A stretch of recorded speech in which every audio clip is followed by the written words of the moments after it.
What has 3 letters and ends in X?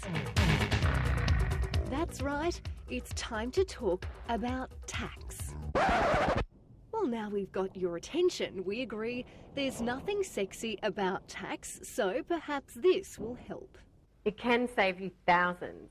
Now, let's be honest, tax can be stressful, but something as simple as being organised will save you money. It's never too late to be organised, and you could even just schedule it in that perhaps once a week you did something towards getting organised for your tax return.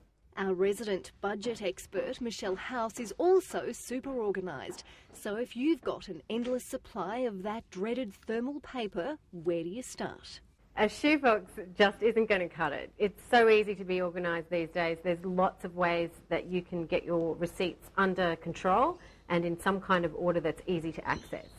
What's a starting point in getting your receipts in order? Well, a good starting point is to get a manila folder and perhaps some dividers inside, and then label the dividers according to your tax deductible expenses. It's not expensive either, and you can usually find it all at a stationery store.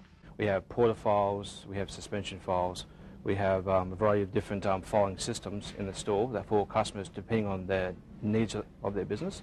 David Matthias from Officeworks reckons you can get the bare essentials for under $10 to keep all your receipts in order, and now is the best time to buy. Coming in now prior to the tax time period and being in the rush, it's more relaxed. We've got plenty of team members here that can help. 5 minutes once a week to go through your receipts is the key, saving you obvious hours. And if that's not incentive enough, not doing it will cost you money. Well, if you're going to an accountant that's charging you by the hour, you want to be as organised as possible so that it's not taking him ages to sift through your receipts and your documents. That seems to be the common approach, and that is get a shoebox or two, throw everything that relates to the financial year and hope to goodness that the accountant can figure it all out for them. Accountant Peter Saar says tax time doesn't need to be stressful, and to make the task even easier, here's Peter's list on what you should be holding on to.